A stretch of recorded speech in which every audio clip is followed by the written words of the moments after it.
Hello friends, welcome to hot and spicy channel. இன்னைக்கு நம்ம வீடியோல என்ன பார்க்க போறோம்னா, சூப்பரான டேஸ்டான ஒரு முட்டை கிரேவி எப்படி செய்யறதுன்னு பார்க்கலாம்.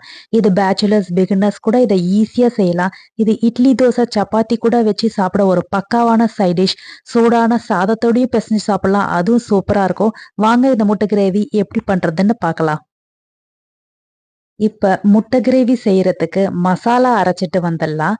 அதுக்கு ஒரு மிக்ஸி ஜார்ல 2 பெரிய தக்காளி இப்படி கட் பண்ணி சேர்த்துக்கிறேன். அதோட ஒரு 10 முந்திரி, 1 ஸ்பூன் மிளகாய் தூள், 1 ஸ்பூன் தனியாத்தூள், ஒரு 1/2 ஸ்பூன் மஞ்சள் தூள் சேர்த்துட்டு, ஒரு ஸ்பூன் சோம்பு அதையும் சேர்த்துட்டு மிக்ஸி ஜார்ல ஒரு நல்லா ஃபைனா பேஸ்டா அரைச்சு எடுத்துட்டு வந்துடுறேன். இப்ப கடாயில 3 ஸ்பூன் எண்ணெய் சேர்த்துட்டு சூடு படுத்திக்கோங்க. எண்ணெய் காஞ்சதும் 2 ஏலக்காய், 4 கிராம்பு, 4 துண்டு பட்டை சேர்த்துக்கோங்க. மசாலா வகைகள்லாம் நல்லா பொரியட்டும். மசாலா வகைகள்லாம் நல்லா பொரிஞ்சிடுச்சு. இப்ப ஒரு 2 பெரிய வெங்காயம் நல்லா நீள நீளமா கட் பண்ணி எடுத்து வச்சிருக்கேன். அதையும் சேர்த்துக்கோங்க. சேர்த்துட்டு இந்த வெங்காயம் நல்லா பொன்னிறமா ஆகுற வரைக்கும் வதக்கிக்கோங்க. வெங்காயம் நல்லா வதங்கட்டும். இப்ப இதுல 1 ஸ்பூன் இஞ்சி பூண்டு விழுது சேர்த்துக்கிறேன்.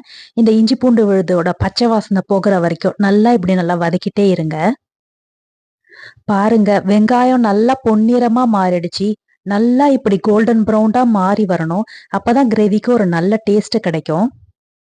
இப்ப இதுல ஃப்ரெஷ்ஷா அரைச்சி வச்ச மசாலா விழுத உள்ள சேர்த்துக்கோங்க. சேர்த்துட்டு இப்படி நல்லா கலந்து விடுங்க.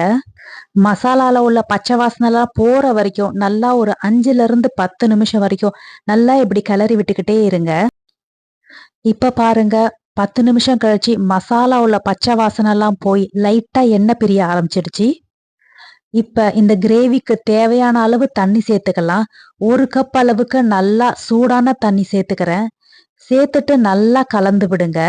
இதுல முந்திரி பருப்பு சேர்த்ததுனால கிரேவி பாத்தீங்கன்னா நல்லா திக்கா இருக்கும். நீங்க அதுக்கு தகுந்த மாதிரி தண்ணி ஆட் பண்ணிக்கோங்க. இப்ப நான் இதுல ஒரு 3 பச்சை மிளகாய் சேர்த்துக்க போறேன். தேவைக்கேற்ப உப்பும் சேர்த்துக்கிறேன். நீங்க இந்த ஸ்டேஜ்ல உப்பு காரம் செக் பண்ணிட்டு பத்தலன்னா தேவையான அளவு சேர்த்துக்கோங்க. இப்ப கடாயை மூடி போட்டு மூடி வச்சிடலாம். ஒரு 5 நிமிஷம் மீடியம் ஹீட்லயே நல்லா வேகட்டும். பாருங்க, ஒரு 5 நிமிஷம் ஆயிடுச்சு. கிரேவியும் நல்லா திக்காயிடுச்சு. எண்ணெயும் நல்லா பிரிஞ்சு வருது. இப்ப இதுல நம்ம முட்டையை சேர்த்துக்க ஆரம்பிக்கலாம்.